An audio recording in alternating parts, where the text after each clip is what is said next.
Sénégal diaspora nuyu nañu leen seen la totale bloc d'information tey li ci gën a fës mu ngi jëm ci waxtaan wi jëm ci mbirum Ndingler ak coowal suuf sa nga xam ni moom moo fa jolli lu ko mooy tey waa Sedima ñañ sa gàkkal ñoom la ñuy dalal ngir waxtaane ko ëllëg ñii jublu ci wàllug Ndingler ak lépp lu jëm ci seen ak seen yelleef ak seen moomeel daañu fi teew ngir it daal di joxe seen kàddu ci wàllu woowu juróom minutes yu mujj yi nag tey ñu ngi siy waxtaan ak maître Augustin Senghor di njiitul fédération sénégalaise bu football waaye également di maire bu Gorée dañu waxtaanee ñaari wàll yooyu nga xam ni moo gàllu ci aw loosam jërë ngeen jëf ñu yaatal la totale bloc d'information ci kanam tuuti bu sooy suñu borom.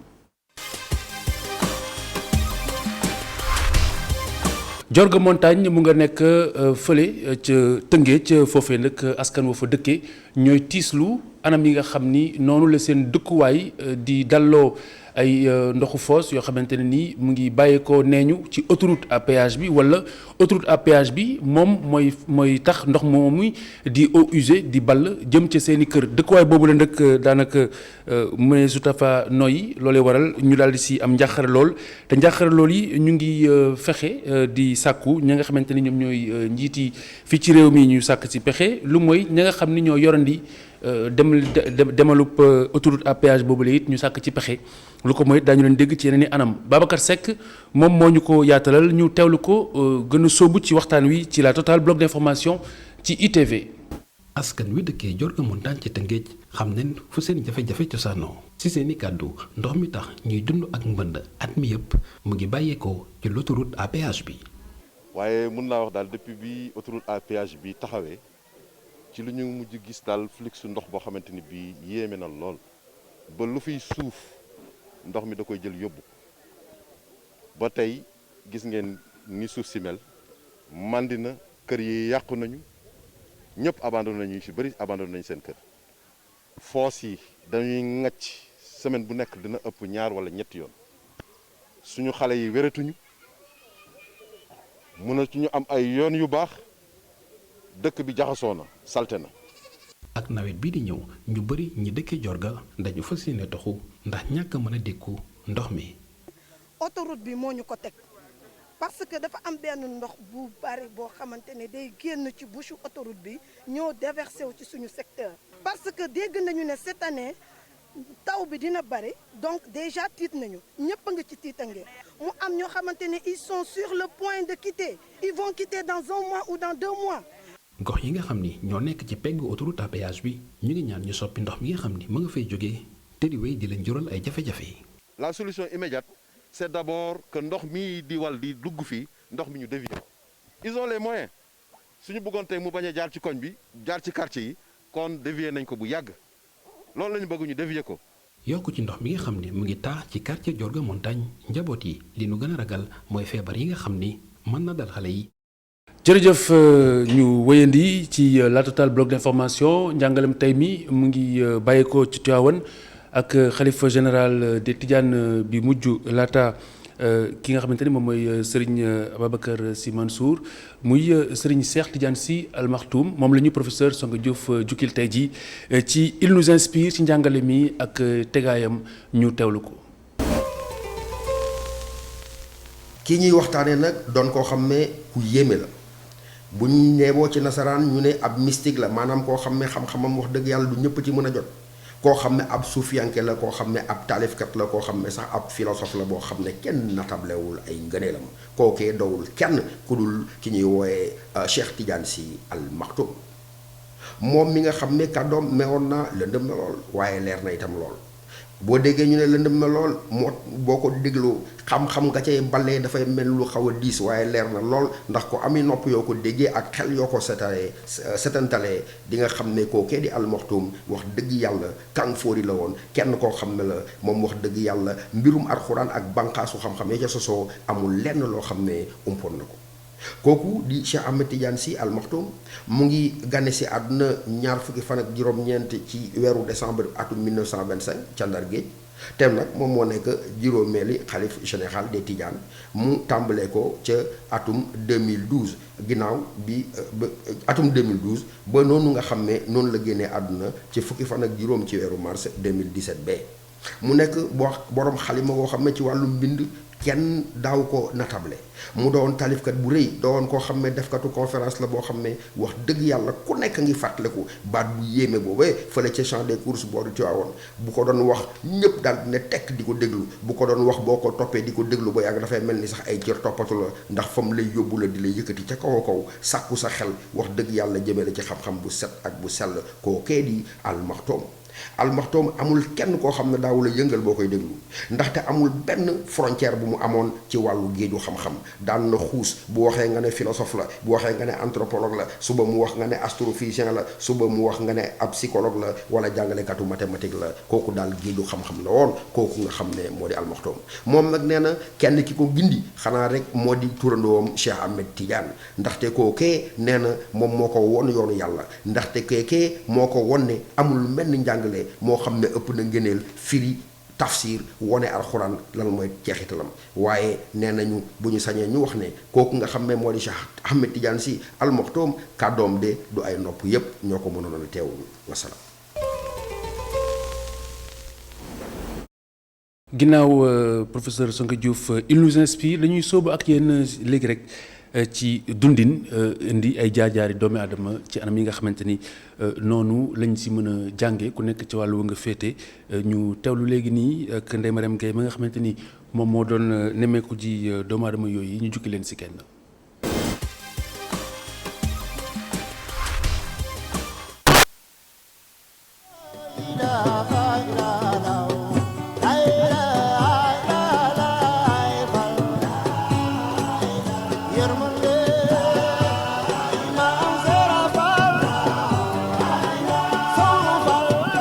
Assane Sène seexu yàlla bi bàyyeekoo ca Diourbel moo ngi fii ci Dakar depuis ay at yu bëri topp ci tànku baayam bi nekkoon fii ci marché Aslem doon fi jaay ay sëru njaago 99 ba léegi maa ngi si marché di jaay maa ngi doon ambulant léegi nag dañ ma may ma toog nii quoi di jaay fii c'est comme affaire yi yombul nga am place affaire yooyu noonu xam nga foo toog rek ba mën fay fortaatu tuuti rek yaakaar naa ne baax na daal. toll ci fanweeri at ak ñett Assane moo ngi dellu siwaat ci ay ndoorteelam. man lii sama deret la nekk su ma ne laa sama deret la nekk sama yaay ak sama papa si marché bii lañ nekkoon di fi jaayee sama papa bi ma jógee si daara ji direct daf ñoo indi fii nii man ak sama seex pour ñu ñëw jaay.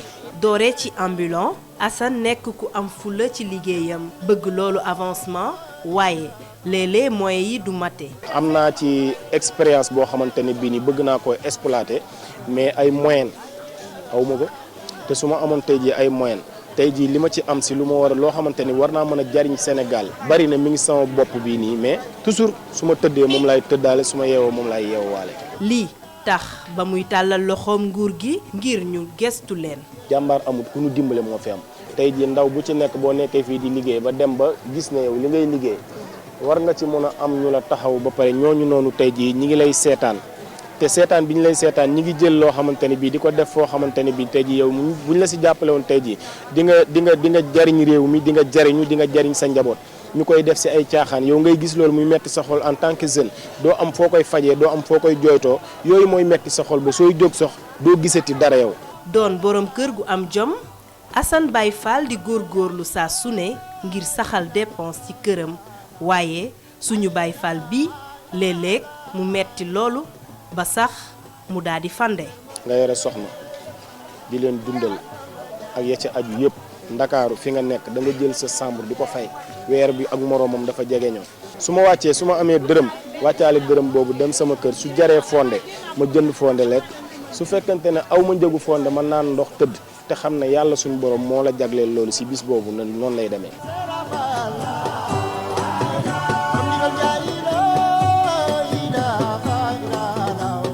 Ndakaaru nekk naa fi léegi mu mat 20 ans ba ma fi nekkee ba léegi barke Seydina Mouhamed mosuma faa dugg boîte de nuit Sorano ba ma fa duggee Sikurula moo ñu fa yóbbu. li ko gën a metti doon bëgg te du mën a def. damay gis sama rak bu ma bokkal ndey ak baay wala sama mag bu ma bokkal ndey ak baay soxla tey jii benn 100 000 francs man ma nekk ku ko war a jox te du ma ko mën a jox man loolu noonu.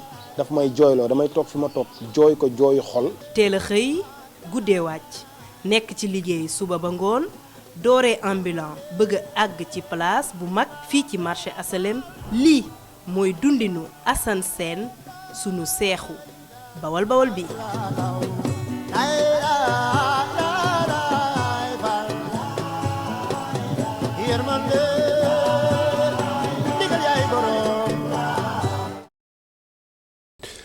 jërëjëf Ndeye Gueye dina teew ëllëg bu sooy suñu borom ci totalub alxames ji ñu dikk ak yéen léegi nii ci ay publicité waaye lu ko mooy ginnaaw gi daañu ànd ak yéen ci xibaar yi ak kii di Cheikh Sall ginnaaw Cheikh Sall ñu sow ak yéen ci waxtaan wi jëm ci coowul suuf ca Ndingler boole leen ak waa Sedima tey waa Sedima ñooy aye ci joxe seen kàddu ci anam yi nga xamante ne noonu la mbir mi tëddee ci seenub gis-gis dëgg gi nag dinañ ko xam gannaaw gi ndax it lu ko mooy ñoom bu ñu waxee ba noppi ñële di waa Ndingler daañu wax askan wi xool ana fan la maanaa gi gën a féete loolu mooy solop ñaari jotaay yooyu la.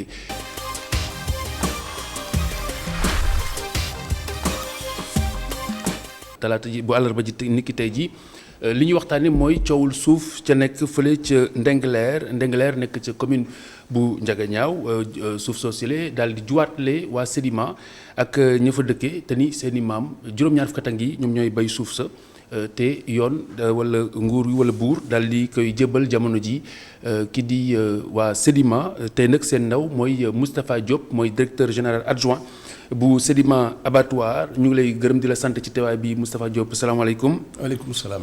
bërëb boobu la nag daanaka mbiri suuf daal dina fay yàgg ndax ci atum 2012 ba nëgën ni wàññi nañ fa ñett benn bi mu ngi tàmbali woon fële nga xam ne moom mooy ca Susumpël foofu nag lu toll daanaka ci ñaari téeméer ak lu toftal la ñu jébbaloon ñenn ba gannaaw gi délibération boobu ci lañ ko annulé bi jamonoy dox nag ba fii ñu daal di yëkki lu toll ci 300 hectares jébbal leen ko donte am na lu ciy fegg waaye lay wérte wóor mooy jébbale googu mu ngi bàyyi ko ci commune bu Sindia waaye waa Ndingler jàpp nañ ni am na lu ñu laal ca seeni suuf defe naa loolu moom mooy waxtaan wi te loolu moom mooy li waral juwaatloo bi kon Moustapha laata ma lay jox kàddu gi ma leeral rek ne bu ëllëgee bu sooyee suñu borom daañu dalal kenn ci ndawul Ndingler yore kàddu yi mbooleem ña nga xam ne nee ñu seeni suuf la ñu jël ndax gannaaw ba cool yi biir na te ku nekk ci wàll wa nga féete yaa ngay féetewoo dëgg li wér mooy werante bi du doon dara lu am njëriñ wala lu koy jur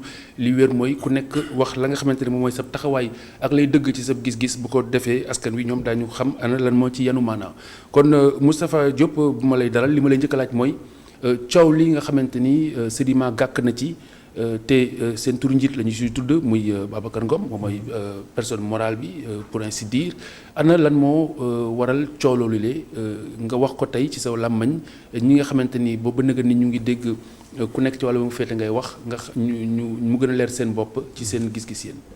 jërëjëf Khalifa maa ngi leen di nuyu di la sant ci dalal bi nga ma dalal di sawar lool ci leeral askan bi. parce que effectivement ni nga ko waxee depuis quelques jours.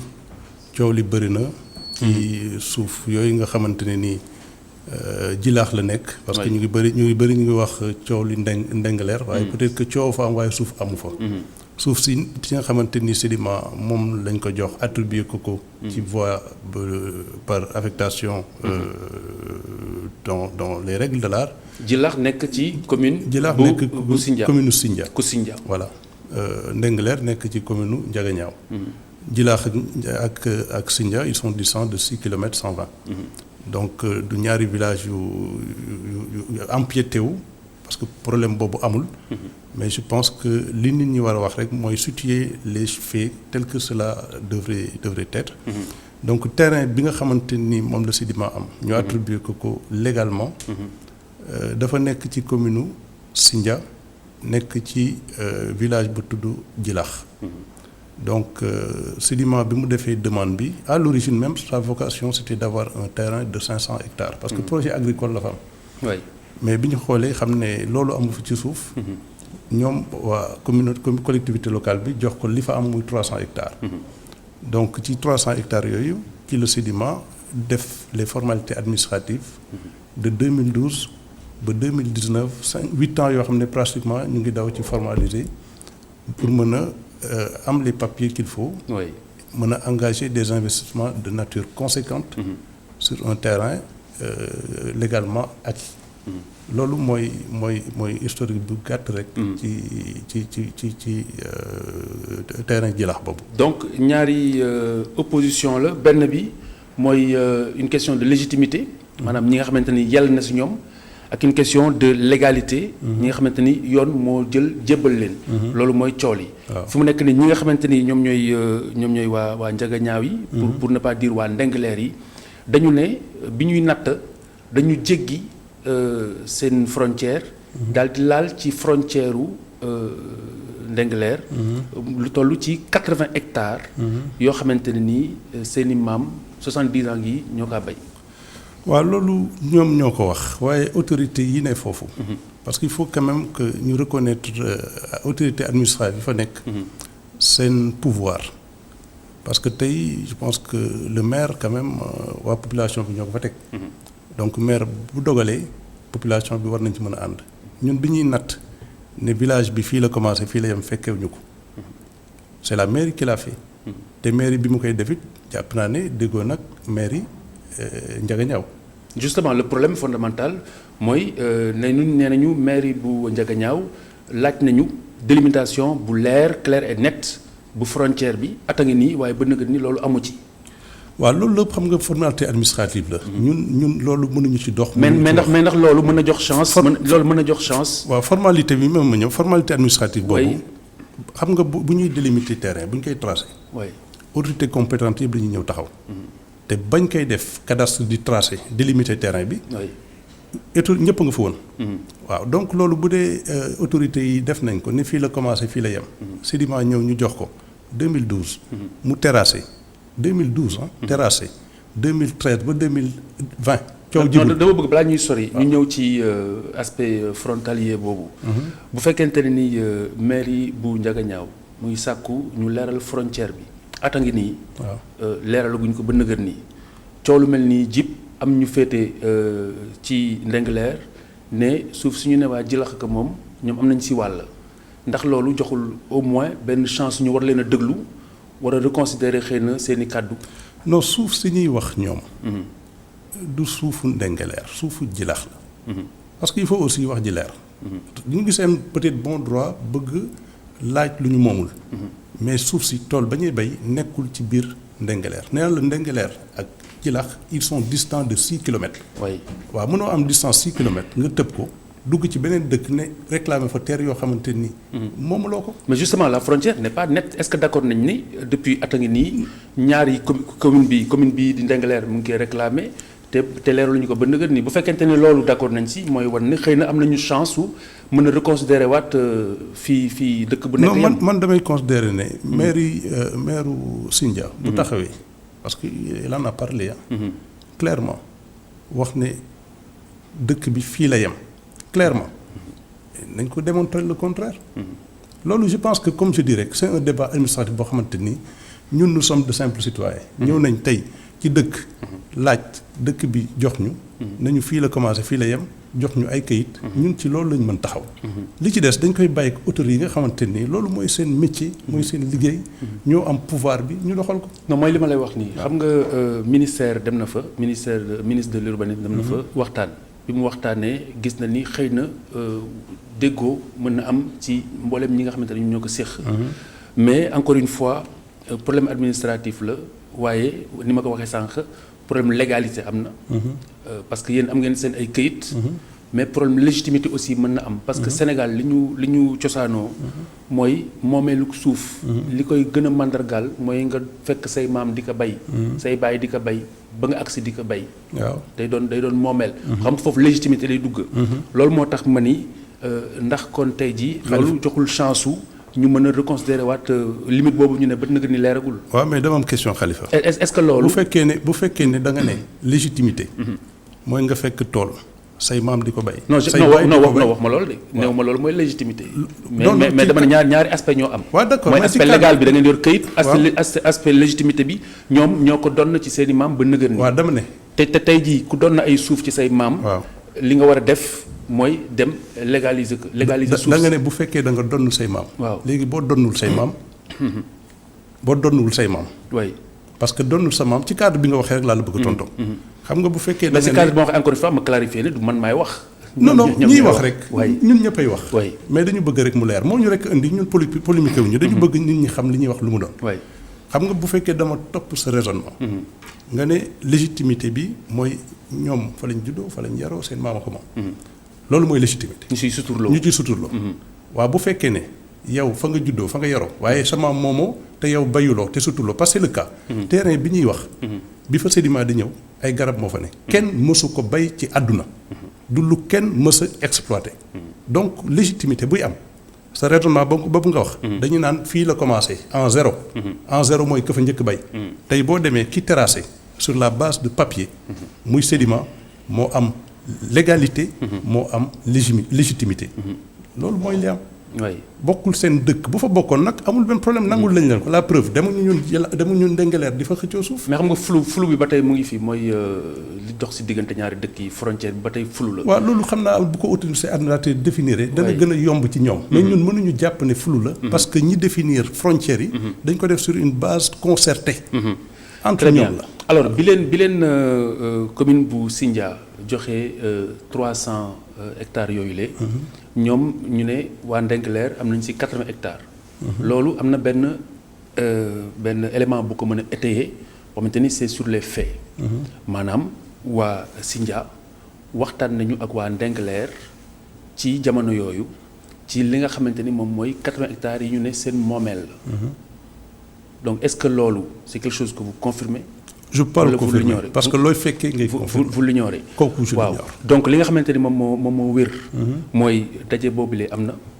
bi daje boobule amee procès verbal bi nga xamante ni ci li ñu nangoo si ñoom procès verbal bi nga xamante ni moo waroon na mandargaal ne 80 hectares yi waa Ndingler di réclamer waa ñoom waa Ndingler nangu nañu ne. boole nañ ko ci 300 yi waa Sindia signé.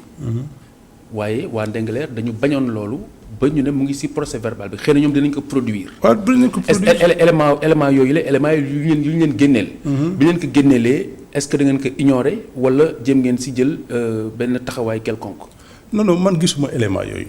je pense que encore une fois de plus bu ñu ko delloo ci cadre légalité. bu ñu génnee kayit ñu génn kayit. parce que ñun ci légalité rek la ñu jaar ba am li ñu am. voilà loolu kese la. je pense que warul jar ñuy spéculer. 80 hectares yooyu ñuy wax. je pense que li ko gën a indi aussi mooy li ñu cédé. parce que terrain bi wax nañ ko 300 hectares la woon à l'origine. mais sur le titre foncier 225 hectares moo ci nekk. 75 hectares yi day loo xamante ni bi autorité ñëwee war a formalité il s'est trouvé que le village de Djilakh amoon na soxla extension. de son village amoon nañ des projets sur cette partie.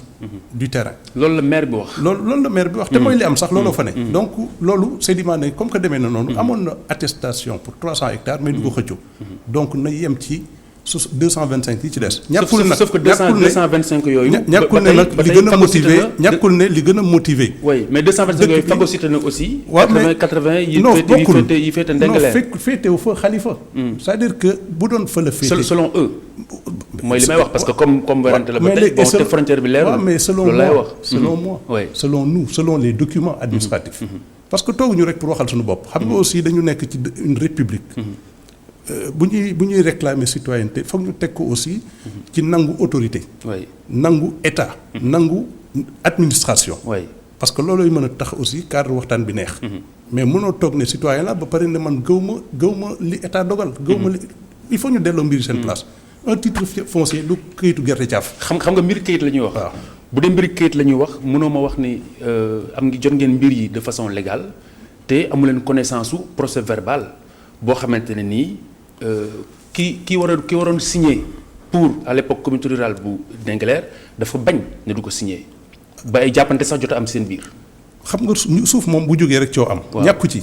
mais man du lu ma fekkee. non li tax nga weddi que te ngeen non bu fekkente ne am ngeen ay këyit Khalifa man ñëwuma pour weddi. ñëwuma pour da nga ñëw pour leeral dama ñëw pour leeral. waaw loolu moo tax man je ne peux pas comprendre. waaw dama ne ci leeral bi man damay yem rek ci li nga xamante ne nii. mooy les documents yi ñëpp mën a prouver. mais li ma mënul comprendre mooy nga ignorer existence su procès verbal boobu nga xam ne refus de signature am na si. mais xaw ma ko lu ma xamul xaw ma ko Khalifa bu ma ko xamoon ne aussi am na. oui très bien mais xaw ma ko. alors bu fekkente ne nii comme ni nga wax problème administratif la donc légitimité bi mel na ni ça vient un peu au second plan eh bien fan la ñu mën a def démarche bi nga xamante ne nii seen PDG def na ko ngir dàmp de façon informelle ci li ñu wax ñoom lenn ci villageois yi ñi nga xamante ñoom amoon tool yi. am na su ko ne yëkkati na ay koppar. non moomuñu xam nga loolu lépp ci spéculation bi la bokk rek mais xam nga nit mënoo yor sa titre foncier. nañu cohérent tuuti. mënoo am titre foncier. dem di corrompre nit pour 2 millions. non ba tey waxuma corruption. non mais li nit ñi wax xam nga non li nit ñi wax. boo ko tuddul man ma tudd ko. nañ ko wax rek quoi. dañ nit rek fi ne nañu waxtaan. mais je veux dire il faut ñu cohérent dans la démarche. mënoo am lu toll nii 225 hectares de titre di dem di jox nit. xel nangu loolu amul. xel nangu donc góor gi taxaw ne seen PDG ñëw na jóbal ko ay koppar ngir dàmpe ko loolu amul. waaw xam nga du ma toog di wedd góor li nga ko waxee man du ma dugg ci loolu. dama ne PDG ba mu fay dem. démarche boobu am na wala amul. PDG ba mu fay dem. dafa dem en tant que bon voisin. parce que aussi Sénégal la ñu nekk nous avons des réalités culturelles. nekk ak ay nit am sa projet. war leen ci mën a yaatal jaadu na normal na nga dem waxtaan ak ñoom la nga bëgg a def. loolu moo doon l'essence même de la rencontre. dem seeti leen ànd ak ay nit. parce que looy def di ko làq yaakaar naa ne mooy lu ñaaw ngay def di ko làq. donc koppar yi ay sénégalais yi quoi. mais ay sénégalais tàggu. mais koppar yi am na en fait ay sénégalais yi. comme nga dem seet waaw loolu am na. mais du si jeex loolu kay dara amu ci. dara amu ci mais du loo xamante ne nii pour mënoo yor li ma la wax. loo moom mais am na tout de même yëkkati na ay koppar jox leen. mais jëkk ne ay koppar jox leen. mais nanguwuñu ko parce que ñoom nee nañ jàppe nañ ne terrain looy jënd la loo moom doo ko jënd. xam nga ne terrain jarul 2 millions. ñoom loolu lañ jàpp. bi ñu xamee loolu aussi nous nous sommes retirés xam ne nekkuñu sur le même état d'esprit. xam nga aussi nit boo koy xaar ci benn attitude. foog ne li koy yëkkati lii la. alors que du loolu. mais lan moo dicté démarche bi bu fekkente ni comme ni nga koy waxee. rapport de bon voisinage weesu ko. bu fekkente ne ni yéen a ngi wékku ci këyit yi nga xamante ne am ngeen ko muy l'aspect administratif loolu kenn mënu ko dindi. donc vous êtes dans votre bon droit. léegi lan mooy expliquer du coup la démarche d'aller voir les gens yëkkati ay koppar di leen jox. ba ñu war ko mën a tuddee corruption. demuñu seet les gens pour yëkkati ay koppar leen jox. encore loolu nekkul woon la motivation. wax ñu mu demee. li mu demee du dul jóg ñëw seeti mbokk. seeti dëkkandoo. waxtaan ak ñoom wax leen li ñu namm def ci dëkk bi parce que Khalifa. je pense que laajuma li nga ma war a laaj. li nga ma war a laaj mooy lan mooy ambition Sedima. ci suuf soosu mais parce que ñëwaguñu si. xam nga sama protocole doo ko définir déglu ma rek moo la nangu naa sama protocole doo ko définir parce que loolu dinañ si ñëw. mais chapitre par chapitre la. d'accord donc fi ñu toll nii laa bëgg nga expliquer ma démarche boobu. non démarche boobu encore une fois de plus. li ma la wax la rek. oui. Sénégal lañu ci Sénégal lañu dëkk. nit bu ñu la yaree ci njëkk ak teranga. foo mënti dem da ngay jox nit gëddam. donc teranga la woon. du leneen. mais du lu ñu yëkkati pour dem di corrompre ay nit. pour les mënoo yor encore loo moom di ko jënd. loolu rek mooy mbir mi. très bien lu jëm ci wàllu titre foncier bi am ngeen ko. am nañ ko waaw. am ngeen ko. mais titre foncier bi dafa am également ñoom benn genre illégalité. bu ñu jàpp ne moom moo ko gàkkal. ci wàllu procédure bi est-ce que mën nga ñu expliquer. xaw ma ko man kay loolu yaa ma ko yëgal. par exemple bu ñu nee xam nga au plan cadastral. bu ñu waree defar titre foncier war nañu mën a laaj comme genre publication des bans bu dee genre. mariage war nañu mën a laaj est-ce que am na opposition. waaw ci suuf suñu méngool wala déet. est-ce que étape boobu am na wala amul. non am na loolu je pense que boo demee ci référence soleil am na ça a été fait ça a été publié. est-ce que ça a été publié parce que problème bi mooy ñoom li nga xamante ne moom mooy cooli tigi. mooy dañu jàpp ne dañ ko def en catimini parce que yanuwul maanaa ngeen soox ba am ay këyit ñoom ñu ne tekk soog a wax. non loolu dafa fekk ne bu ngeen jaaroon fa ngeen war a jaar respecter procédure yi ba noppi def publication bi di ngeen dégg ku ne opposition. Khalifa ñun xam nga ñun publier wu ñu. xam nga il faut ku ci nekk xam luy responsabilité. Sedima l'entreprise Sedima. une entreprise citoyenne. personne morale bu soxlaa day dem demander. jël dépôt jébal autorité. li ci topp. du suñu métier du suñu liggéey ñun xamuñu ko. te je pense que bu ñu xoolee documents yi. cadastre li mu war a def na ko def na publication def na ses enquêtes def na li mu war a def. ñun loolu du suñu métier. est-ce que tey ñoom bu ñu opposé argument boobu yéen pour gën a leeral askan wi tout le temps toujours mën ngeen a produire document buy firndeel ne publication bi am na te mais kenn manifesté wul. non ñun li ñu war je pense que am na document yoo xamante ni. dañuy dem laaj ka nga xam ne loolu mooy responsabilité muy cadastre. ñu laaj ko bi sédiment ñuy def demande loo ci def. am loo xam ne aussi du sunu responsable am na lu ñu ci am mën nañu ko publier mais dama ne bu ñu bëggee mbir mi leer. nañu dem ca ka war a def ñu laaj ko bi ñu tolloo fii ci procédure bi yow loo ci def. ñun laaj ñu li ñu def mooy def nañ formaliser demande. jébbal ko autorité. kañ ba 2015 wala. en 2014. 2014 voilà bi ñu defee demande donc 2014 formalité yi foofu la commencé. demande ba bail bi génne 2015. de 2015 à 2019 ñu nekk ci yéeg wàcc. ba am TF en 2015 donc 8 ans boo ko toppee di ko daw ci kayit c'est parce que da nga topp procédure. loolu kese la. mais newuñu ci ay raccourcis newuñu ci leneen. te 8 ans yooyu quand le terrain a été déblayé parce que loolu it foog mu leer. bi nga xamante ni dara nekku fa. sédiment am attestation commencer ses travaux. déblayer embellir ba nga xamante ni terrain bi accessible na. c'est en ce moment-là le villageois yi di ñëw bay bu ñu ñëwee nawet bu ñu ñëwaatee nawet déwén ba ca topp la. donc bu ñu ko defee pendant 1 année 2 années 3 années loolu lépp en cohabitation. mais avant loolu kenn mësu fa teg tànk di bay. waaw te pendant tout ce temps xam nañ ne sédiment mi ngi fi mais kenn waxul kenn intervenir. c'est pourquoi lu leen tere wax terrassement bi lu ko waral. opposé wu ci jamono boobu mais amul woon. donc le principe était acté. ce principe était acté. waaye peut-être fa mu yàqoon nag mooy bi waa borom soxlaa ne damay jël ña ca ne doo jël. ak li ci laxasu ak ñi nga xamante ne. donc balaa ñëw si li si laxasu donc bu fekkente ne yéen bi ngeen déblayé usage am na. ça veut dire que ñoom ba tey seen entendement ñu ngi ci seen moomeel. non usage bi la ma waral jamono jooju justement clarifié wu leen dafa mel ni kon bu ma sukkandikoo ci li nga wax. dafa mel ni embrouille bi yéen a ko cultivé wala yéen a ko seetaan. amul benn embrouille xam nga boo fekkee nit terrassé. nga ñëw commencé bay xam nga terrain du terrassé boppam war nga xam boo ñëwee rek gis terrasse war nga xam ne fii am na borom. parce que terrain mënul terrassé boppam. nga ñëw bay te di gisante ka ngay bayal. parce que comme je dis du koo xamante ne ni xam nga ne kii moo ko moom. parce que moo ko fi def. mu nangul la ko. ngeen ànd di dem di ñëw amu leen benn animosité. moom mi ngi ci projet am inscrire dans le temps xajal la ne la yow comme que at ba at la amul problème. xam nga aussi il faut ñu delloo mbir yi seen contexte. mais est-ce que loolu. dafay du ma ne lu ñu formaliser mais est-ce que dafay lu ñu waxtaane woon. wala c'était tacite. c'était tacite. nit ku moom xam nga ku moom yaatal nga ñëw yow bay mooy sa métier at ba at ngay ñëw bay ñu yaatal la. nga bay boo demaat boo bayatee déwén la. nit ki utiliser gul parce que mi ngi formaliser ay kayit du la xatal. parce que Sénégal lañ ne aussi. du la xatal loolu moo indi peut-être habitude bi def ko benn at ñaari at ñetti at ba borom soxla nag ne léegi man sama projet comme que toll naa fii yëpp boobu ba léegi maa ngi ci 8 ans may daw. parce que yenn investissement yi aussi boo koy def foog nga sécurité fa nga koy def. loolu moo waraloon peut-être mbir yi yàgg mbir yi yéex mais du benn yoon bàyyi ay nit rek. ne bon ñoo du loolu. laxasu bi nga xamante ni juñu ko léegi ci mbir mi bu fekkee ne dafa am lu ci laxasu lan ngeen jàpp ne moom moo ci laxasu lu jur coow li jamono ji. non xam nga dañu ne ci réew moo xamante ne ni.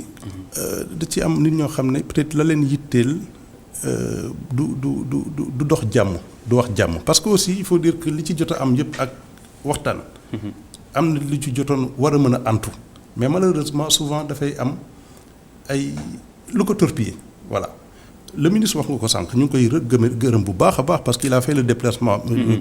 ministre Abdou Karim Fofana hier. pour déglu leen. pour déglu pour wut mais loolu la ñu soxla parce que il faut ku ci ne balaa nga koy régler foog nga xam la ca ne. ñun on est toujours prêt à échanger. à donner les bonnes versions les bonnes informations la bonne version. ci loolu rek lañ taxaw. oui te loolu il faut ñu magnifier ko. parce que pour man bu coow amee baax na jaadu na dagan na normal na. ñu dox ci tànku jàmm. waaye lu koy yàq.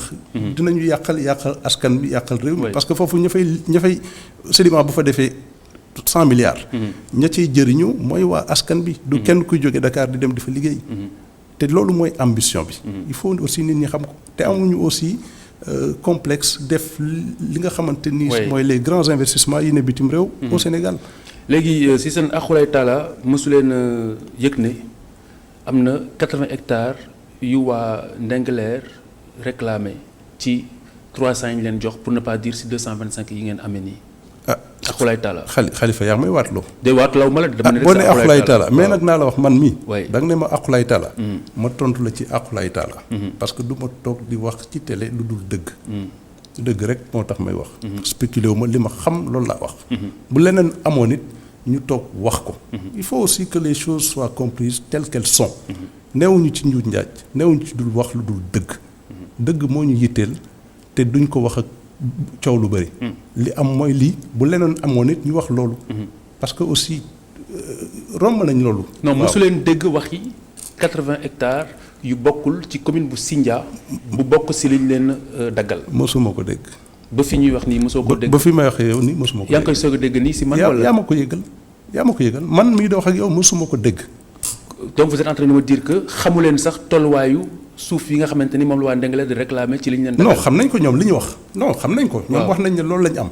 waaw mais ñoom bi ñu leen abalee. ñoom la ñu wax. non 80 hectares loolu la ñu wax. ma ne loolu mooy coow li kon kay yàgg nga kaa dégg. déedéet non wax ji du loolu. da nga ne maa la ko jàngal maa la ko wax. non Xalifa. waaw da nga ne.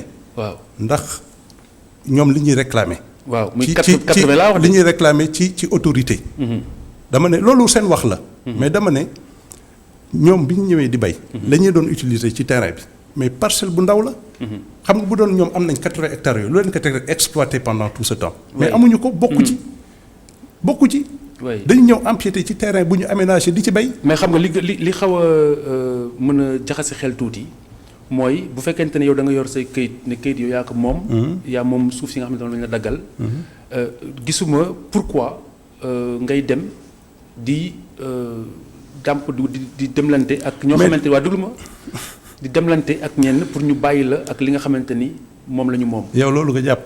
man jàpp ma loolu man xam nga xeex xam nga mbir mi ñaari wàll la. waaw wàll wu nekk am na loo wax. tey yaa ñëw bu ëllëgee ñoom ñooy ñëw. waaw xëy na li nga fi wax te ñoom gisawuñu ko nii. daañu ko démonter. waaw léegi ma tontu la ci loolu. boo ne bu fekkee ne da nga jóg dem dàmp ñun jóguñu dàmp ñu kenn wax naa la ko léegi bi ñu jógee di dem dañu yor suñu këyit dañu leen projet bi ñu bëgg def lii ak lii ak lii ak lii la. kooku dàmp tax ko jóg. te doo dàmp ci nit loo moom encore une fois de plus. oui le terrain légitimement le terrain légalement. appartient à la SEDIMA. parce que on a les documents qui le justifient. On a été les premiers à occuper cet espace-là. Donc ce débat-là de légitimité je pense que mën nañ ci yàgg. waaye amul lu ko mën a dindi. peut-être absence de publication bi peut-être. waaw loolu laaj ko autorité demal nga laaj cadastre ni ma ko invité laajal responsable yi nga xamante ni loolu seen métier. man du sama métier. oui parce que ñoom ñooñu yëguñu te ni ñu même parce que man li ma leen laaj mooy commune bu Ndiaganiao lan moo waral ñoom ñu am 80 hectares yoo xamante ni dañu xëy rek gis ko ci benn délibération mu féete Sindia ñu ne xëy na li tax réclamé wuñu ko mooy procédure bi bu ñu ko respecté woon maanaam bu ñu ko publier woon ñoom daañu ne suñu loxo ngi. non man loolu vraiment yëguma ko xaw ma ko. waaw xaw ma ko je l'ignore totalement. xam nga nit ki loo xamul mënoo ci sori. mais ban moment ngeen xam ne litige am na ban moment ngeen xam ne am na ñeneen ñuy réclamer suuf si ñu leen jox ban moment ngeen ko xam. non du ñeneen ñuy réclamer te ñeneen ñoo xam ne ñu ngi doon utiliser suñu terre. di waa Ndingler bi ñu ñëwee mais justement loolu laa lay laaj nii bi ñu ñëwee ñun di jël suñu terre ñoom ñu exprimer loolu. suuf si dañ leen ko jox. waaw ku leen ko jox. yéen dañ leen jox suuf si. waaw ku ñu ko jox. buur moo leen jox suuf si. waaw bi leen a jox suuf si fekk na am na ñoo xamante ni nee ñu seeni suuf la. waaw léegi yéen jamono ji ngeen di jël suuf si est-ce que da ngeen umpale woon ne suuf si am na ñeneen ñu féete ci waneen wàll ñoo xam ne teg nañ ci bët wala teg nañ ci loxo. mais est-ce que da ngeen ko umpale woon ban moment ngeen xam ne potentiellement li ñu leen jox mën na am litige ak waa Ndingler. ñun ba ñuy jox suuf amul kenn ku ci opposé wu. oui parce que y a pas eu de publication donc. mais déedéet amul ñàkk publication nee naa la mais seen wax la mais boo je peux te lire la date de la publication au journal. mais pas le procès verbal bi nga xam ne gars yi bañ nañu ne duñ ko signé. mais demal nga laaj autorité encore une fois de plus. dina la wax ndax PV am na ko à l'époque bañoon ne du ko signé. wóoruma man fekkewu ma. lu ma fekkul mënuma ci sore. li am mooy. actuellement bu ñu toogee di wax tey. procédure bi jaar na fa mu war a jaar. autorité war a signé nañu. yegg si nañ foo xamante ne ni ay documents kese la ñuy wax. alors beneen moo mën a am solution am waa Ndingler dellu gannaaw ci seen 80 hectares. wala yéen ngeen faire valoir seen droit légal. bu boobaa confrontation mooy am. waaw loolu mooy sa gis-gis tey jii non mais attends loolu sama gis-gis. ñaari schéma moo fi am kat. déet am na ñett Sénégal yëpp ak ñu ñetteel bi lan la. mooy waxtaan toog waaw waxtaan. mais mooy li may wax. waaw c'est que xam nga ba ma bàyyi ma daaneel tamit du sotti. waaw dama ne ñaar moo am yéen ñoom ñu dellu gannaaw. wala yéen ngeen faire valoir seen droit. waaw bu boobaa day metti waaw waaw léegi yéen ban solution ngeen envisager pour ñoom ñu bañ a léser wu parce que apparemment. nanguñu ko leen dàmp apparemment bëgguñu ko leen dàmp. non parce que waxtaan delloo nañ rek leen seen i koppar. waaye Khalifa loolu daal xam naa ne wax ju dul jeex la dàmp bi moom mën nga ko bàyyi rek. abaa ñoom ñoo ko waaw. waxee noonu de. non non je pense que li ñu war a jàpp mooy li ñu motiver rek. je ne le dirai jamais assez xam nga entreprise boo xamante ni depuis 46 ans. ñu ngi Sénégal existe depuis 46 ans. am ay terres partout Noto Bayaax fu ne Sedima am na fa suuf di ko exploité. mosoo ko dégg ci coowul suuf parce que bu ñëwee lii ñaata. ku ko moom am na borom ñaata jënd. exploité du toog ba tey muy xëccoo suuf. donc li ñu motiver ñun du xëccoo. parce que amuñu jotu xëccoo projet bi liñ ci namm def. fii may wax ak yow bu ñu sañoon fii ak 8 mois. ñu wax leneen. dina si ñëw léegi voilà waaye. donc jàpp naa ne daal. li solution. mooy toog waxtaan. Ouais. te ñun on est disposé ouvert. pour trouver une solution. te ci jàppale bépp xeetu jàppale boo xamante ni parce que ñoo bokk réew mi ñoo bokk li ñu bëgg. waaw mais newuñu ci bras de fer newuñu ci xëccoo amuñu jot bi te peut-être situation bi ko waral. est-ce que avec le recul vous vous dites xëy na am na ñaari njumte ngeen def mea culpa am na ñaari njumte benn bi mooy nangu ngeen ay suuf yoo xamante ne nii xëy na frontière ba leerul am na flou nangu ngeen ay suuf yoo xamante ne nii xëy na am na ñeneen ñoo xam ne nañu si seen wàll la bokk. waaw loolu sa analyse la avec le recul. non analyse boobu moom damay laaj. déedéet recul ñun recul bi. avec le recul lan ngeen regretté ci dossier bi regretté wuñu ci dara. parce que dossier bi encore une fois de plus dañu ñëw ñu nañu am ngeen titre lii la toll ñu ñëw ñu nañu titre bi fii la commencé fii la yem. amul lenn luñ ci def. si ce n'est que ñun dañu opposé nañu lii ngeen am. mais man li ma gëm mooy bu fekkente ni yéen ak par exemple exemplarité. bi seen PDG wane ci réew mi bu mu dooree ba nëgër nii bu fekkente ne nii jox nañ leen ay këyit. fitu légal. waaw rek am ñeneen ñu fël la ne li am nañ si wàll. waaw est-ce que li gënoon a ñoŋ du woon ngeen deltu gannaaw bokk ak ñoom remise en question bi. Khalifa suuf si ku ñu ko jox nangu naa ne sa analyse la waaye xam nga. man analyse wu ma de damay laaj rek. waaw d'accord bon man jéem a tontu sa laaj. remise en question bi est-ce que gënul woon a jag remise en question bi ngeen bokk ak ñoom en tant que doomi Sénégal. non comme ni ngeen nekkee doomi Sénégal ñoom ñuy bay dundee yéen ngeen di liggéey. di dundal ay jaboot également. waaw non xam nga peut-être remise en question amu ci. xamul tax suuf si ñun bi ñu ñëwee dëkk moo ñu ko jox muy village. donc c'est pas négociable c'est pas négociable. non du c'est pas bul conclure même moo ñëw. suuf si il nous reste très peu de temps 4 minutes à peu près. waaw na leer rek leeral moo ñu fi indi kat. oui donc jilaax moom suuf si ñun mënuñu jël tey suuf jilaax ne waa village Ndingler kaa leen yéen a ko moom parce que ñun bi ñu ñëwee waa jilaax ñoo ñu dalal. loolu il faut mu leer aussi. mënuñu jël bu ñu demoon ba tekk ci principe boobu. xanaa bu ñuy delloo dañuy jël jilaax ne leen seen suufa ngoog. en fait bu ñu considéré tableau bi yëpp. yéen mën ngeen wax ne victime collatérale ngeen. da ngeen fekk benn suuf bu conflictuel. ñun duñu victime collatérale duñu amul victimisation xam nga li ci ne mooy. amul victime li ci ne mooy des documents clairs nets et précis. on va terminer sur la question qui vous tient à cœur. mooy solo projet bi. bi ngeen bëgg a def foofu. alors solo projet bi su ma sañoon ñu wax ci fii ba émission bi jeex parce que loolu ëpp solo en réalité.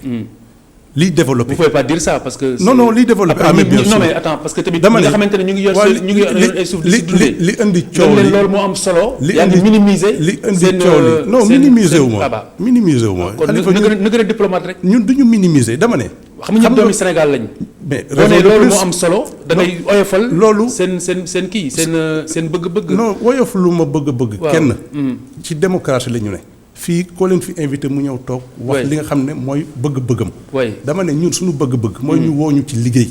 parce que mooy li ñu motivé. très bien donc ñu dem si projet bi solo bi projet bi. projet horticole la fa Sedima am ak projet arboricole. donc et loolu Covid bi comme je le disais wane na ko. dëkk foog nga am capacité dundal sa njaboot. mënuñu tey buñ ne poivron camions yi jóge dëkku kaw. romb dëkku kaw ba yegg ci Sénégal loolu lépp day loo xam ne il faut ñu inverser la tendance. donc c'est le mobile même de ce projet là. assurer une autonomie pour que produits yi di fi jóge même di dem bitim réew. loolu mooy l'ambition de la sédimentation. donc du affaire ginaar du affaire cuuj. cette fois-ci non affaire mbay la. non te bu doon cuuj ak ganaar sax.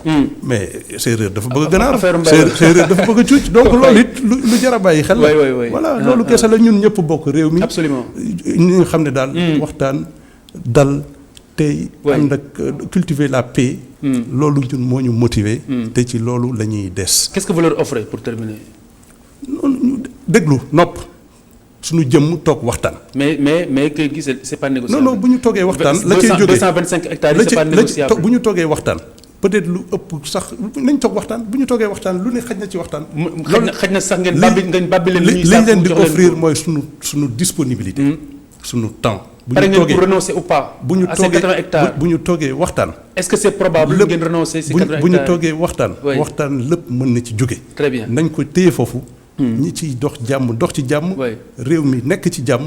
ñu jéem a. très bien loolu moo am solo je pense que Moustapha ñu ngi lay gërëm di la sant Moustapha Diop directeur général adjoint bu Sedima Abattoir note bi nga mujjeel nag.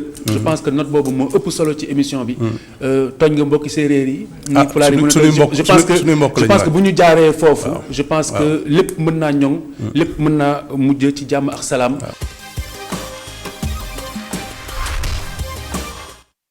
Diagne, bien le bonsoir. Bonsoir Khalifa. Colonisation, les regrets du roi des Belges ne suffisent pas. Nous sommes derrière l'autre perspective. Effectivement, après la lettre du roi des Belges pour demander pardon aux Congolais, les Congolais, dans une tribune, l'éditorialiste a carrément dit que cela ne suffit pas. Peut-être il peut demander pardon, mais le passé reste derrière et on est dans une autre configuration où le roi de la Belgique cherche à se construire une nouvelle image, mais aussi à essayer de consolider les relations entre la RD Congo et la Belgique. Donc, il peut demander pardon, mais le passé est le passé, le présent reste le présent. Et il y a d'autres attentes. Il y a d'autres attentes. Alors, aux États-Unis, le coronavirus, Mamadou Diagne, qui a causé une forte surmortalité, surtout à New York. Contrairement à ce que déclarent les chiffres officiels aux États-Unis. Il y est dit que le coronavirus a tué plusieurs personnes, des milliers de personnes aux États-Unis, mais il y a une surmortalité de plus de 18%, contrairement à la normale, et surtout à New York. Donc, ce qui fait que beaucoup disent que les États-Unis sont l'un des pays les plus touchés, mais si on dit qu'il y a plus de personnes déclarées, il y a moins de personnes déclarées que de personnes touchées en réalité, donc il y a problème. Parce que tout le monde n'est pas allé se faire dépister. Tout le monde n'est pas allé se faire dépister. Et on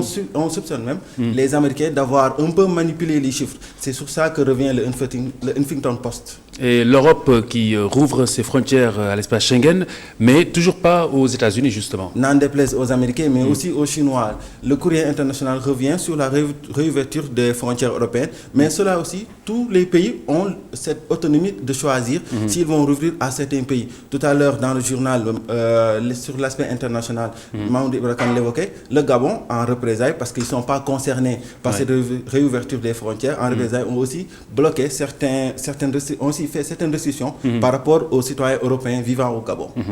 Alors, Covid-19 toujours, la Cisjordanie reconfinée et des manifestations à Gaza contre le plan d'annexion par Israël. Entre le coronavirus et le plan d'annexion proposé par Donald Trump, les habitants de la Cisjordanie ne savent plus à quel sein se vouer.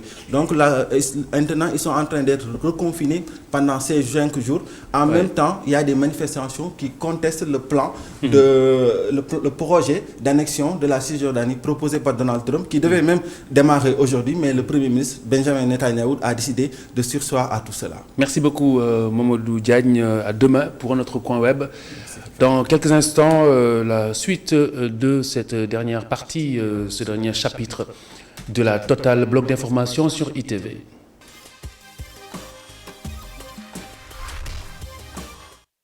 Le Sénégal n'est plus en état d'urgence, vous le savez. Le président de la République, Macky Sall, a décrété la fin de la mesure d'exception lundi dernier, mesure qui exclut les lieux de loisirs, mais les lieux de loisirs fermés. Il a bien précisé une frustration pour certains artistes sénégalais, des musiciens principalement. Nos reporters se sont rendus à la Maison des Cultures Urbaines de Ouakam, état des lieux avec Moussa Fall et Kessendour. Je m'appelle Mamadou Ngom de mon vrai nom, donc MC Mo, mon nom d'artiste, et j'habite ici à Ouakam. Et je suis artiste rappeur. En 2019, j'ai sorti mon premier album. Donc en grosso modo, c'est ça en fait. J'ai passé par des concours hip-hop feeling, hip-hop discover, et ainsi de suite. MC Mo s'est fait connaître à travers le petit écran, un média actuellement en perte de vitesse. Mais récemment, tout comme d'autres artistes, la crise du coronavirus l'a forcé à s'emparer pleinement de la toile. Pour vivre de son art au Sénégal, c'est quand même quelque chose vraiment qui est très très très difficile. Les gens n'ont pas cette culture d'aller acheter des albums, acheter des billets pour des concerts. Ils préfèrent être sur Facebook, dire que voilà, mon artiste est le meilleur, ou bien il a fait ceci ou cela, ou citer quelques phrases de ses lyrics. Donc c'est bien d'encourager les artistes, mais quand même, il faut les soutenir. Le public qui nous suit, ils nous suivent à travers ces réseaux sociaux. Donc on ne peut pas quand même se permettre de rester comme ça sans rien faire. Donc c'est quand même important de faire quelque chose de live. Maintenant, il y a Internet, il y a Facebook. Donc tu peux faire ton morceau et plus de 2000 personnes peuvent l'écouter le même jour que tu l'as sorti. Donc voilà, on entend tout le temps certains artistes dire qu'ils ont 1 million de vues, quelque chose comme ça. Je pense que ça doit être de l'argent. Je ne sais pas parce que j'en fais pas partie.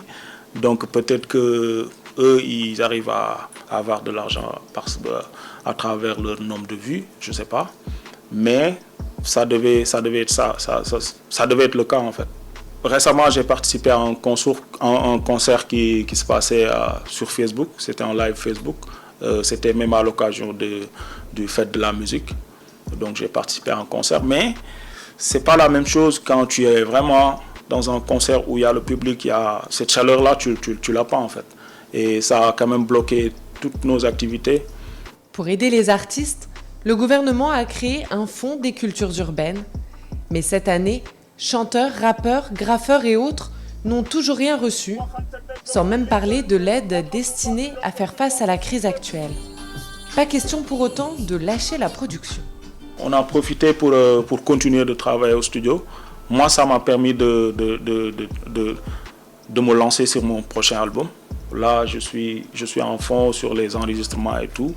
Donc, j'ai la chance aussi d'être là tout le temps au studio. Donc ça me permet aussi de me concentrer, de revoir aussi ce que je dois faire après le Covid, parce qu'il y a le Covid, mais après aussi il y a d'autres choses. Notre vie artistique va continuer, on va continuer nos activités et tout.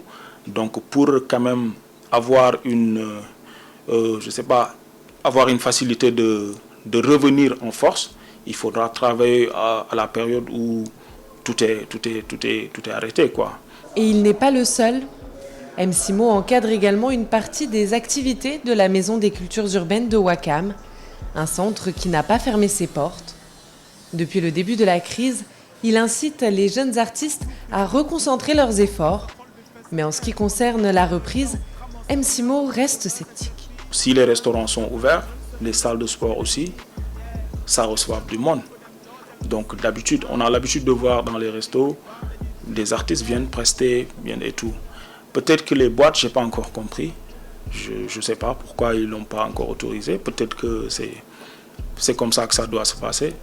Mais ils doivent quand même penser aux acteurs des cultures urbaines. Par exemple, nous, parce qu'on a besoin quand même de bouger un peu. Tu vois?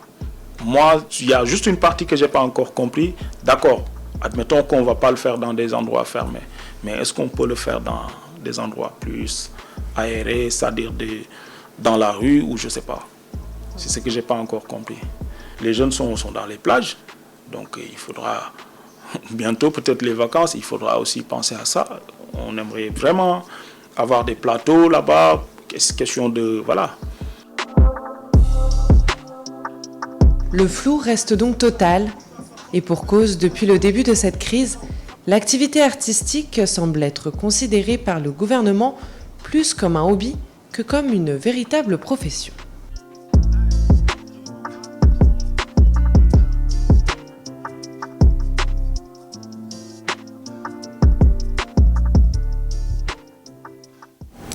Kessendour, je vous faisais signe de vous préparer, de vous mettre à votre place pour finir ce sujet avec cet entretien qui va tenir sur 2 questions. D'abord, il me semble que l'État avait annoncé une indemnisation pour la culture de façon générale. C'est qu'ils n'ont pas pris en charge les musiciens. Ça n'a pas encore été fait pour le cas, en tout cas. C'est vrai qu'il y a... C'est en cours ou c'est pas... C'est en cours. C'est définitif. En tout cas, ils ont annoncé une indemnisation pour l'ensemble du secteur de la culture qui prévoit donc à la fois les arts visuels, les arts plastiques, la musique, tout l'ensemble de ce qu'on peut considérer comme artiste au Sénégal. Il y a 3 milliards qui ont été annoncés. La distribution a commencé, on l'a vu notamment le 20 juin dernier à travers la communication des services de monsieur le ministre Abdoulaye Diop. Mais pour ce qui est de la musique, cette distribution, le rappeur l'a dit, n'a pas encore débuté. Ils n'ont toujours touché aucun centime, pas un seul franc, alors que la pandémie a commencé il y a déjà 4 mois maintenant. Il y a reprise des activités de façon générale parce que levé bien entendu de l'état d'urgence, mais à l'heure actuelle, il y a encore des restrictions, surtout dans leur milieu. Quand le président parle de lieux de loisirs fermés, qui ne sont pas concernés, évidemment, beaucoup d'entre eux jouent le soir dans des bars ou dans des boîtes de nuit, etc. Alors aujourd'hui, comment les laisser revenir à leur activité sans les mettre en péril, sans mettre les autres, les consommateurs, disons, les mélomanes, dans une situation à risque?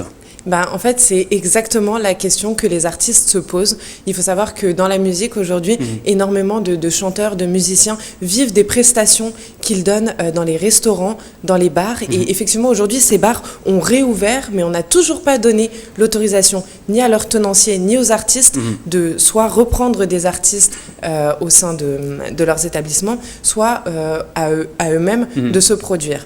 Par contre, la réelle question, c'est pourquoi est-ce qu'on autorise les gens à se regrouper et pas dans une salle de concert? Effectivement, le président Macky Sall a parlé de lieux à huis clos. Les rassemblements sont toujours interdits dans ce cadre-là. Mais à côté de ça, les activités ont repris dans les salles de sport, dans les lieux publics, les restaurants, des endroits où l'on parle, où on est très proches les uns des autres. Parce qu'il est sur les concerts en plein air, peut-être. Pourquoi Effectivement, parce que l'accès aux plages est de nouveau autorisé à partir du moment où chacun est déjà présent sur sa serviette ou à sa table. Pourquoi ne pas autoriser un artiste à monter une scène et à venir se produire, peut-être gagner un petit peu d'argent et continuer en tout cas à faire profiter également tous les Sénégalais. Vous parliez des mélomanes, mais on a toujours envie d'écouter de la musique et peut-être d'autant plus quand ça va mal. Et ce serait également peut-être l'occasion de créer une réelle identité dakaroise. Les concerts sur les plages, ça se fait en Asie. Pourquoi pas ici au Sénégal? Ça se fait aussi, ça s'est beaucoup fait à la fin des années 90, ça s'est un peu relâché. Et jusqu'à présent? Mais si les gens sont présents sur les plages, exactement. Tout à fait. Merci beaucoup, Kessendour. Voici, si vous voulez, les 5 dernières minutes de cette totale.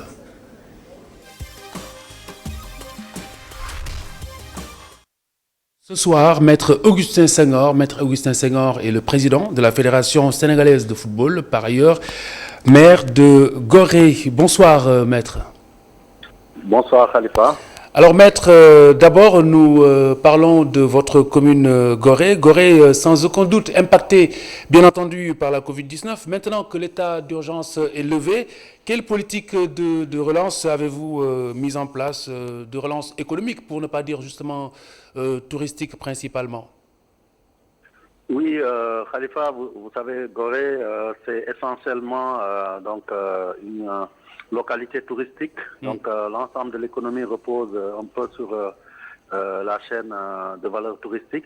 Et notre difficulté aujourd'hui, c'est que à partir du moment où les aéroports ne sont pas encore ouverts, qu'il n'y a pas de touristes qui viennent de l'extérieur, et il est difficile de penser à laisser les visiteurs venir dans l'île, de sorte que parce que simplement ça n'aurait aucun impact sur le plan économique. Et aujourd'hui, nous attendons de voir avec les autorités comment évoluer rapidement pour permettre à Gorée de reprendre son rythme d'antan et surtout aux activités touristiques et paratouristiques de reprendre. C'est ça. Puisque donc, du coup, le mot relance est dans l'air du temps, certainement vous concoctez quelque chose pour cette période post-Covid. Enfin, post-Covid, en tout cas, de toute façon, le virus est toujours là et nous sommes obligés de vivre avec. Oui, forcément. Aujourd'hui, avec la donne qui a changé, le fait qu'il n'y ait plus d'état d'urgence, nous commençons à réfléchir sur comment relancer la destination Gorée. Oui. Mais pour cela, il nous faut des garanties parce que pour Gorée, aujourd'hui, le paradoxe, c'est que l'économie est au point mort. Mais par contre, au niveau sanitaire, jusqu'à présent, on n'a pas connu de cas. Oui. Donc, il ne faudrait pas qu'en ouvrant aussi qu'on puisse être contaminé dans l'île, bien sûr. exposé à la contamination. Donc, c'est très délicat. Et à ce niveau-là aussi, nous ne pourrons pas, je dois l'avouer, nous en sortir sans l'appui des autorités étatiques, notamment le ministère du Tourisme, pour pouvoir relancer le secteur touristique à Gorée. Alors vous le savez, monsieur le maire, après la mort de George Floyd à Minneapolis aux États-Unis, il y a un mouvement qui est né pour réclamer la rebaptisation des rues et des boulevards portant des noms d'anciens colons ou des personnages de l'histoire considérés comme des esclavagistes. Alors vous aviez ramé à contre-courant. Aujourd'hui, la place de l'Europe est rebaptisée place de la liberté et de la dignité. Alors, vous avez reconsidéré votre position. Le cas échéant, comptez-vous aller un peu plus loin? Je voudrais d'abord corriger le postulat qui n'engage que vous. Nous n'avons jamais nagé à contre-courant. Nous avons nagé dans un sens constant qui est de mettre en avant la vision... Oui, vous avez bien dit que vous allez maintenir les noms tout de même. De notre communauté, c'est-à-dire... nager à contre-courant, c'est quoi? C'est suivre, parce que certains ont des positions, les suivre les yeux fermés, non. Pour ainsi dire.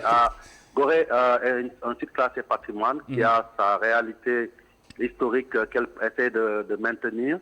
Donc, et dans ce cadre-là, nous avons toujours été clairs, toujours été cohérents. Et aujourd'hui, on l'est, et surtout, on assume les décisions qu'on prend.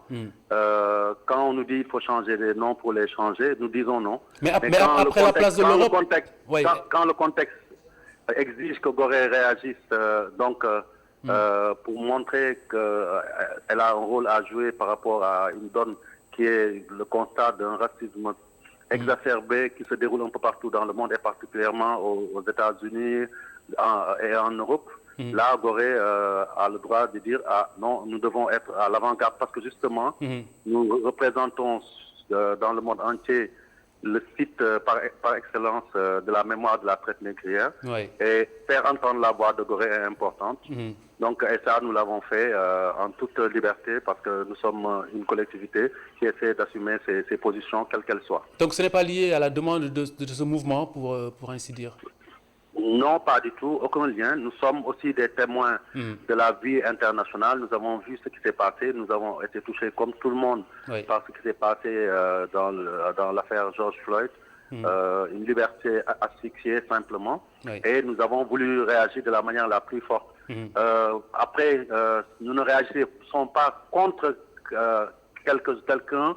Nous essayons de réagir pour quelque chose. Je ne sais pas si vous faites la nuance. Bien sûr. Aujourd'hui, nous sommes dans une position proactive qui consiste à lutter pour des valeurs, c'est-à-dire des valeurs de liberté, de dignité humaine, non pas s'inscrire dans le concert de confrontation interraciale qui a cours depuis des siècles. Et malheureusement, qui s'est toujours fait à notre détriment. Et je pense que pour ça, il nous faut être plus pédagogique et surtout valoriser certainement la vie humaine, quelle qu'elle soit, plutôt que de s'inscrire dans une lutte contre d'autres races, simplement parce que ça n'a pas de finalité en réalité. Bien sûr. Alors, nous laissons place à présent à votre casquette de président de la Fédération sénégalaise de football. La CAN 2021, donc, se tient finalement en 22. Êtes-vous convaincu par ces arguments avancés par le président Ahmad, principalement autour de l'impact de la Covid-19? Écoutez, je suis plus que convaincu parce que moi-même, je suis membre du comité exécutif et je fais partie de ceux qui ont... Le comité existe de la CAF et je fais partie de ceux qui ont décidé hier de repousser cette CAN en 2022. Et la raison est simple, je pense qu'aujourd'hui, rien qu'à l'analyse, on se rend compte qu'un peu partout en Afrique, toutes les destinations sont fermées, il n'y a plus de vol entre les pays. Surtout, le football est à l'arrêt partout et la pandémie n'est pas maîtrisée au niveau continental, de sorte que au niveau du calendrier international, il nous paraissait impossible, il ne me paraissait même pas, c'était une évidence qu'on ne pouvait pas jouer les éliminatoires avant octobre au plus tôt. Donc, alors qu'il reste 2/3 des matchs éliminatoires à jouer pour une compétition qui est prévue pour commencer en janvier. Très bien. Donc, je pense que c'est légitime et même sage d'avoir décidé de se projeter sur un terme un peu plus éloigné pour voir venir la maladie, espérer qu'elle va s'estomper et surtout essayer d'harmoniser avec l'ensemble du monde du football mondial pour pouvoir reprogrammer toutes les compétitions et revenir à la normale. Très rapidement, Monsieur le maire, en ce qui concerne le Sénégal, à combien est-ce qu'on pourrait estimer justement l'impact financier de ce report, s'il y en a? Oui, il y en a forcément. Parce que déjà, au plan financier, nous avions des attentes en termes non seulement de gains au niveau des partenaires sponsors, mais aussi au niveau des gains, au niveau des éliminatoires. On devait toucher des droits commerciaux, mais aussi au niveau de la CAN avec les prize money. Et si je dois évaluer, je pense que sur une hypothèse basse, c'est rien moins qu'à peu près 700 à 800 millions qu'on risque de perdre. Tout de même. Alors, dernière question, Monsieur le maire, Monsieur le président de la Fédération sénégalaise de football. La reprise du championnat local, justement, pour novembre, peut-être. Comment comptez-vous vous y prendre pour l'accompagnement des joueurs, des équipes, mais également des supporters en termes de mesures sanitaires? Oui, à ce niveau, donc je dois dire que nous sommes en train de travailler justement sur un protocole médical. La commission médicale de la Fédération travaille sur cela. Et c'est sur cette base-là que nous allons essayer de relancer les compétitions, c'est-à-dire essayer de voir avec l'État, le ministère de la Santé, si c'est possible de faire des tests à tous les acteurs. Et après cela, pour les compétitions, essayer de proposer aux autorités des matchs à huis clos pour éviter de nourrir la chaîne de contamination. Et pour terminer, c'est important, les accompagner financièrement, que ce soit les clubs, les acteurs, avec le fonds spécial de relance post-Covid-19 que la Fédération a mis en place, alimenté par ses fonds propres et les fonds de la FIFA, de la CAF et de l'État du Sénégal. Justement, merci beaucoup, Monsieur le Président. Merci beaucoup, nous avons grignoté quelques minutes de Malick Thiandoum, mais qui vient également pour André Coronavirus, le très sportif Malick Thiandoum. Oui, très bien.